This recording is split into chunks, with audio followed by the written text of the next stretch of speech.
Okay, hi there. Let's take a look at your new set of essays, Manju. Okay, the first one is about weddings, spending money on them. Let's see what you said. It should be acknowledged that a huge proportion of individuals are opting for an expensive wedding these days. This essay will argue that despite the fact that this excessive spending positively impacts the company's economy in the short term, it is detrimental to one's quality of life in the long term, which outweighs any advantages. Okay. There is ample evidence that the increase in luxurious marriage events benefits the nation's growth. The central reason behind this is twofold. Firstly, the government collects more indirect taxes when parents spend a considerable amount of money on jewels, stage decorations, and catering services. Okay. Secondly, more people are employed for various logistics involved in arranging the event, which leads to higher employment, eventually benefiting the economy.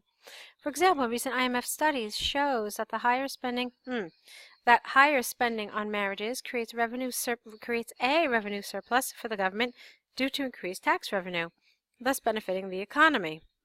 Okay. However, it must not be forgotten that these events are short-lived in nature, as they normally lead to lower household savings.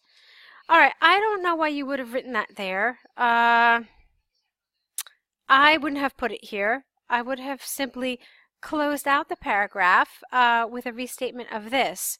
What you wrote here for me is much more appropriate in the beginning of the next paragraph, okay? So for example, you could have said, however, it must not be forgotten that these events are short-lived in nature and they lead to lower household savings, which is one of several drawbacks, or something like that. I mean, it just didn't really belong here. And remember that each paragraph must have a central theme, a central idea, and when you introduce this element, which is not an advantage, but exactly the opposite, it's a disadvantage, then you've kind of lost the idea of a central idea. All right, let's look at your next paragraph. Although there is a case for luxurious weddings in general, such ceremonies often lower the standard of living in the long run. This is largely because most of the fathers and mothers spend a significant amount of their savings for the wedding. As a result, people are often left with an extremely tiny amount of savings. You just wrote amount of savings here, so I wouldn't have written the same phrase there, which makes it almost impossible to make ends meet, thereby affecting their quality of life. For instance, recent governmental studies demonstrate that 70% of those who opt for expensive, not marriage, weddings lead a poor quality of life in the long run. Or they don't lead a quality of life, they have a poor quality of life. Therefore, it is conclusively clear that if people choose expensive weddings, not marriages, marriage is the time you spend married, the wedding is the actual ceremony and the festivities themselves. It will have an appalling effect on their lives. Okay. In the conclusion, although higher expenses on wedding ceremonies are beneficial to economic growth momentarily, the long-drawn benefit of improved living standards is paramount. And I don't know what that means, a long-drawn benefit of improved, okay. And hence I believe that the negatives of such ceremony outweigh the positives, not its positives. The negatives, okay. Their ceremonies, plural, of the positives I would have written here.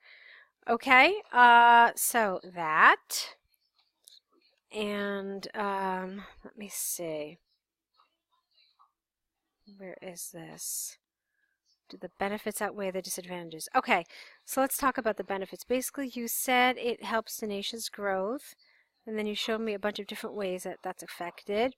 And here you were talking about the disadvantages. What are they? Lowered standard of living because... Okay, so check it out. Here, I felt like you had advantages. You had several. So you talked about taxes, and you talked about more people being employed. And then again, you mentioned this thing about tax.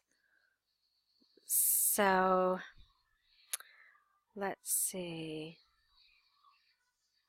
Now, let me tell you something else about this. This thing about tax, I think, fit better directly after this sentence. And then here, more people are employed for various logistics.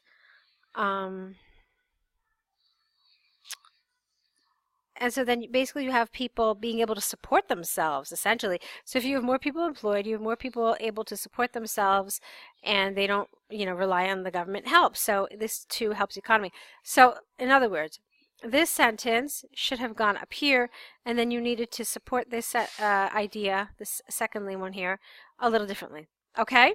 Now, so there you have benefits. Here, I really felt like you were essentially talking about one disadvantage. And I want to remind you what the essay asks. It asks you to talk about disadvantages, plural. So an examiner could potentially say to you, this is underdeveloped, there aren't disadvantages, there's just one disadvantage. That was explained rather well. So be careful of that kind of thing. Other than that, no real issues. It was fine. Okay, so let's look at... I already talked to you about this sentence here that, okay, so essentially what's happening in a nutshell is that task achievement is affected because of the way you develop these ideas, as well as your coherence and cohesion, because there wasn't a logical progression of all of your sentences. Like, I don't think this really fit here at all. So those are the two scores that are probably going to be affected by these mistakes. And I think for the most part grammar was fine, so let's take a look at what else you wrote. Okay.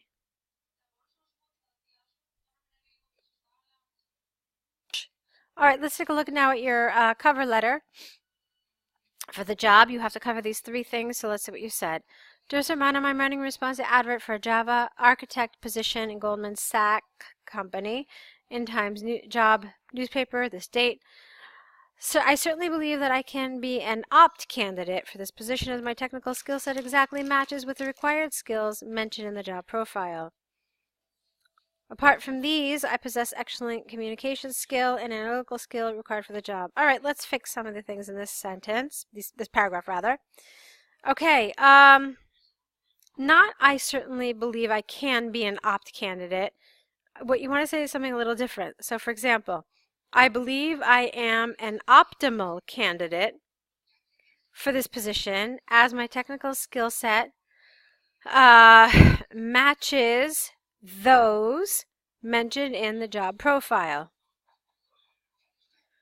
Okay, and then this too is a little problematic. Apart from these, I don't like that either. So instead, let's say something different. Let's say, apart from this, or how about this? Additionally, I possess excellent communication skills, plural, and analytical skills.